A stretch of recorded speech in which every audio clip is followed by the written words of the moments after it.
Why do some tasks never seem to get done, no matter how hard we try? It feels like they will never end. What's the problem? Maybe when our hands are apart, we lose real power. But what if there was a way to make everything simpler and stronger? Seek and submit yourself to divine assistance. Go and make yourself subject to divine grace. This establishment, this act of standing in devotion to God, is initially performed by two individuals. If you find yourself alone, you must rise by yourself. But why does God first say in the Holy Quran to rise up in pairs? The main reason for this goes back to the words of Imam Ali, peace be upon him, who stated that divine support is with those who gather in unity. God's blessing is in this work. A few trendy youth gather together and create a media wave. You should also do media work.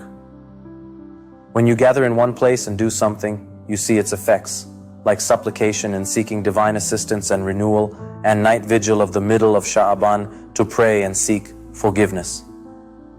Indeed, the exhibition of power lies within the community. What percentage of the world's population are Shia Muslims? At least 5%, maybe 300 or 350 million people. But the largest human gatherings from the first to the sixth record belong to Shia Muslims. Have you noticed that? Indeed, Shia Muslims have set records that no one can approach. For example, 30 million individuals participated in Arbaeen.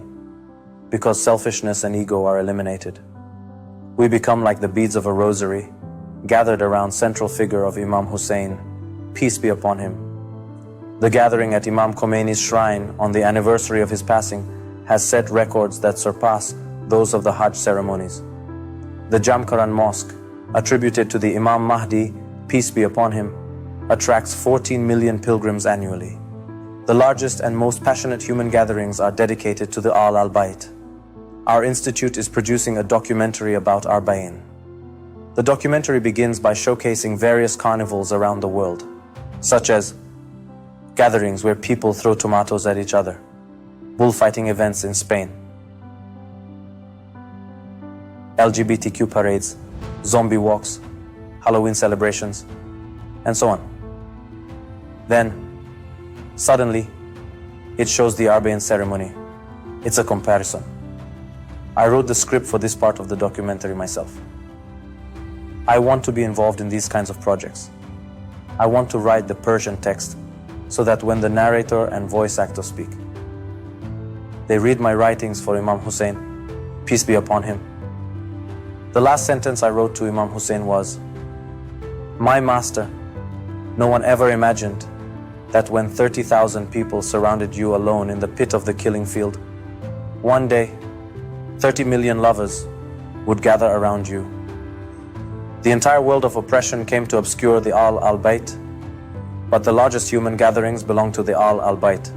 Isn't it? This is the true value.